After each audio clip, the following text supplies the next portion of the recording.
Who built the vast megalithic tombs in ancient Ireland?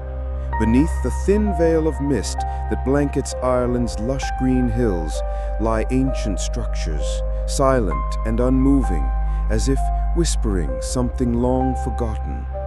These are the massive megalithic tombs, Newgrange, Noth, Loughcrew, standing solemnly in nature, untouched by time, yet acting as quiet doorways into a world buried deep in the past. And the question continues to haunt archaeologists, historians, and dreamers alike. Who built them? When? And why?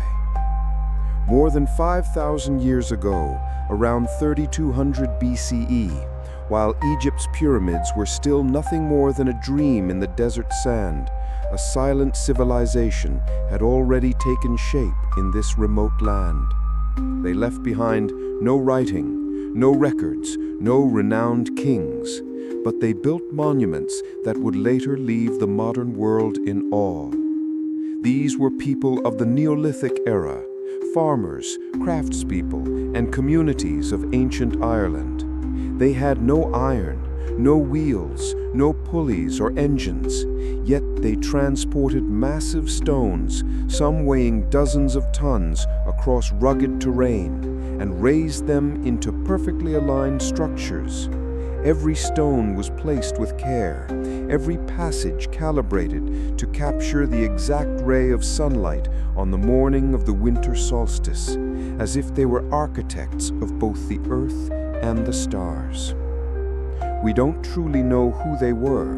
Their names are lost. No writings remain. All that's left are faint footprints in ancient soil, primitive stone tools, and giant slabs etched with spirals, suns, and endless repeating circles, like a song written in stone by minds both old and wise.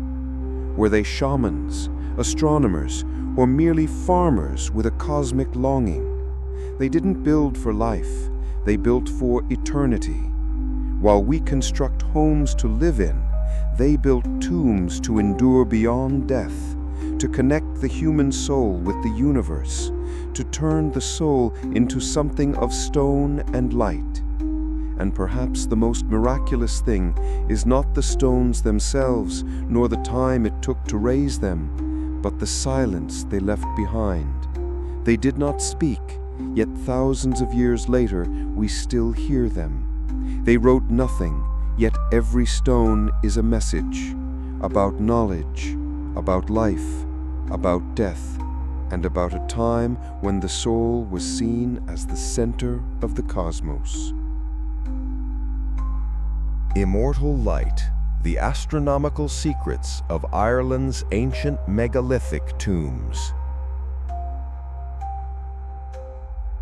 On a winter morning, when frost clings to the empty fields and the sky wears the quiet gray of deep December, there comes a moment, once a year, when the sun does not rise for the living, it rises for the dead. It is the winter solstice, and somewhere in the heart of ancient Ireland, a single beam of sunlight travels across time. It pierces a long, narrow stone passage, reaching deep into the earth, into the center of a tomb not meant only for rest, but for reunion, a meeting place between heaven and soil. At Newgrange, one of Ireland's most enigmatic prehistoric wonders, this phenomenon occurs with unerring precision. Built around 3200 BCE, centuries before the pyramids of Egypt, this great mound of stone was not just constructed, it was aligned. During the solstice morning, the sun sends a shaft of light through a special roof box, threading through the dark corridor and illuminating the inner chamber that remains cloaked in shadow for the rest of the year. This is no accident. It cannot be an accident. This tells us that those who built these monuments were more than just builders. They were more than farmers or tribal shamans. They were philosophers of the sky. They lived in a time without writing, without metal tools, without telescopes, yet they possessed a cosmic intelligence that resonates through millennia. They did not observe the sky to conquer it, but to commune with it. They studied the sun not to measure it, but to hear what it whispered. They constructed temples in stone, but their true medium was light and time. Tombs like Newgrange, Noth, and Loch Crew are not simply burial sites. They are astronomical instruments, aligned with solstices, equinoxes, full moons, and possibly even star clusters. They function as celestial calendars, as sacred architecture that unites human mortality with the eternal rhythms of the cosmos. There is something deeply humbling in the realization that these Neolithic architects understood not only how to move megaliths, but also how to choreograph them with the heavens. The sun's rebirth on the darkest day of the year becomes more than a seasonal change. It becomes a symbol of resurrection, a bridge for the soul to ascend through light. And the carvings, they speak too. Spirals, concentric circles, crescents. These are not random decorations. Some scholars believe they encode the metonic cycle of the moon, a 19-year cycle, while others see them as symbols of rebirth, duality, and eternal return. The people of that time did not write books, they etched the universe into stone. These megalithic tombs are stone time machines, not to travel in time, but to hold it still, to capture that sacred moment when night ends and light returns. They are like ancient cathedrals without gods, where the sun itself is divine, and architecture becomes a silent prayer. Modern science has confirmed the astonishing accuracy of these alignments. Yet one question remains unanswered. How did a civilization with no known instruments measure the intricate movements of the sun and moon so precisely? Was it generations of observation or lost knowledge from an age we no longer remember? And so the question lingers. Who were these people, those who did not speak but heard the stars? Who left behind no written word, but carved messages into eternity? Perhaps these tombs do not merely house the dead. Perhaps they hold eternal wisdom, buried not in darkness, but in perfect alignment with the heavens, in silence, in stillness, as the cosmos moves above. Not a tomb, but a gateway for the soul. When the first light of winter touches the ancient fields of Ireland, it doesn't merely fall upon wild grasses or cold stones. It gently awakens colossal monuments scattered across hills, structures not towering like spires or ornate like temples, yet infused with a sacred presence. Newgrange, Noth, Loch Crew, these so-called megalithic tombs are over 5,000 years old. But to call them merely tombs may be an oversimplification. Perhaps it is a label we modern people use to name something we do not fully understand. Because these places are unlike any burial grounds we know.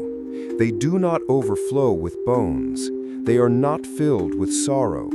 They do not radiate the gloom we often associate with death. On the contrary, to step into the heart of one of these ancient structures is to enter a silence that feels divine. It is not a place of fear. It is a space where even time seems to pause and the sacred breathes from the stones. The darkness within doesn't suffocate.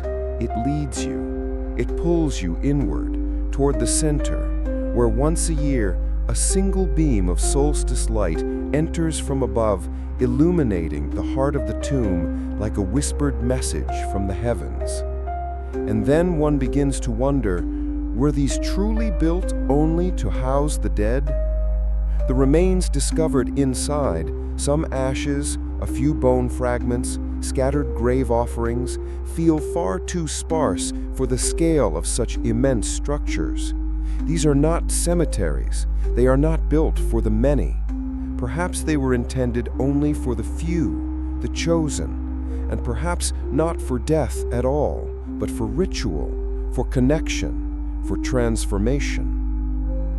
Each stone seems placed not just by hand, but with the care of celestial timing. The passages were constructed to capture the sunrise on the winter solstice, the darkest day of the year, when light returns to the earth. That ray of light isn't merely symbolic. To the ancients, it may have been a beacon for the soul, a guide through the darkness, the moment the gateway opened between two worlds. It was not an ending, it was a rebirth. Some of these tombs, like La Creux and Douth, even exhibit acoustic resonance. Inside, a single voice or chant will echo in mysterious, haunting ways, as though the stones themselves are singing back. These chambers may have hosted sacred ceremonies, songs, chants, laments, prayers, the rhythm of drums, all wrapped in darkness and met with light. A funeral not of despair, but of cosmic reunion. The symbols carved into stone walls are even more cryptic. Spirals, circles, suns, waves. No written explanation survives, and yet they speak. They may be a language beyond words, a visual theology expressing what cannot be said. The spiral of life, the return of light, the soul's path beyond the veil. For the ancients, death was not an end, it was a door. Today, we may call New Grange a tomb, but perhaps to those who built it, it was the center of their cosmos, a sacred place where sky and earth touched, a place where they came not only to bury, but to remember, to connect, to listen to the quiet heartbeat of an unseen world. It was not a house for the dead, but a home for the soul. And so, even after thousands of years, the stones still stand, not to speak of death, but to remind us of a belief greater than life itself. The belief that human beings, light, the soul, and the stars are all threads in one sacred, silent, and eternal circle. Silent on stone, when the universe was written in symbols. Amid the still fields of Ireland, where the wind drifts endlessly and time seems to pause, there lie ancient stones, weathered, silent, and enigmatic. They are not merely structural parts of the great tombs like Newgrange, Knowth, or Loughcrew. They are pages of a civilization without a name, written not in ink, not in speech, but in etchings and light. And they pose a question that still unsettles the modern mind. Are these symbols, spirals, circles, suns, crescents, a forgotten language, or a cosmic code only the ancients truly understood? No one knows for certain. No deciphered manuscript exists. No translation has ever been found. And perhaps that is what makes them so hauntingly beautiful. Across the surfaces of stone, the ancients carved repeating motifs, spirals flowing like waves, concentric circles like the eye of the cosmos, graceful curves like breath made solid. At first glance, one might call it art, decoration perhaps, but the deeper scholars look, the clearer it becomes. Nothing here is random. Every carving appears exactly where it needs to be, at entrances, along sunlit corridors, and especially where the light of the winter solstice will strike. In that sacred moment, when sunlight slips through the rooftop aperture and touches the stone after a year of darkness, the symbol, just a spiral, comes alive. And in that moment, it is no longer a carving. It becomes a message from the other side. Maybe the ancients didn't need an alphabet. They didn't write to record. They carved to transmit. They didn't explain death, rebirth, or the soul with words. They used images. To them, symbols were a deeper language, a way for the soul to understand what the mind could not. The spiral wasn't merely a design, it was time made visible, a journey inward and outward, an eternal return. The sun wasn't merely a ball of fire, it was the sacred center, the place to which all souls would one day return. Some researchers believe these carvings formed ancient astronomical calendars. Their arrangements may chart the moon's cycles, the metonic cycle of 19 years, or the timing of solar events. Combined with the architecture of the tombs, these symbols became a kind of sky tablet on which the ancients could read the language of stars, seasons, and fate. But beyond function, the symbols may have held spiritual code. Instead of memorizing knowledge in words, they remembered it in images. Not for analysis, but for feeling. Not for explanation, but for intuitive knowing. That deep human recognition when standing before something vast and unknowable. The strangest part is this: these same symbols, spirals, double rings, S-curves, triangles, appear across the ancient world. From the stone walls of Brittany and France to Göbekli Tepe in Turkey, and even among the Mayans, cultures that had no contact, yet somehow drew the same shapes. Was there once a universal language, an ancestral symbol script shared before history truly began? And so we return, thousands of years later, standing before these stones, still there beneath sun and rain, and we realize stone does not speak, but stone never forgets. Within each groove is the breath of a mother praying for her child, the eyes of a priest watching the heavens, the soul of one who passed beyond death, a kind of memory that cannot be taught, only passed through light, silence, and a single spiral carved on cold stone. Perhaps we will never truly decode it, but maybe decoding isn't the point. Maybe we're meant to feel it, not read it, to listen, not interpret, to close our eyes, touch the stone, and allow our hearts to receive something modern language cannot express. Because there are things only the universe can speak, and only stone can remember. 5. The invisible gate, when death is only a step through light.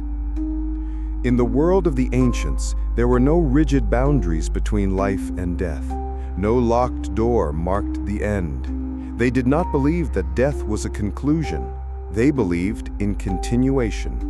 And they carved that belief into stone, into light, into structures like Newgrange, which were not simply tombs, but gateways through which the soul passed from darkness to light, from existence to eternity.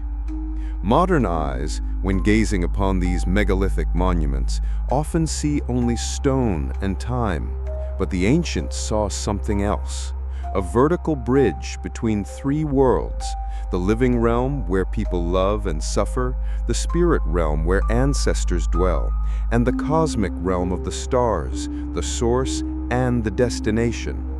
And at the axis of those three planes stood the tomb, or more truthfully, a temple of rebirth. Imagine this: On the morning of the winter solstice, the longest, darkest night of the year, when all life seems to have paused near the edge of death, a thin shaft of golden sunlight appears. Quiet, unassuming, yet sacred. It passes through a long, narrow passage and strikes the center of a chamber, where once a human soul lay at rest. This is no coincidence. It is a cosmic ritual, a message that after the long night, light returns. After death, the soul finds its path. To the ancients, light was not merely a physical phenomenon. It was a living force. It had memory. It knew the way. And light itself became the guide that led the soul away from its earthly shell, beyond the world of the living, back to where it once came, from the stars, from the eternal stream, from the realm without name. When they built tombs to capture that single ray, they weren't just practicing architecture. They were realigning the relationship between humans and the cosmos.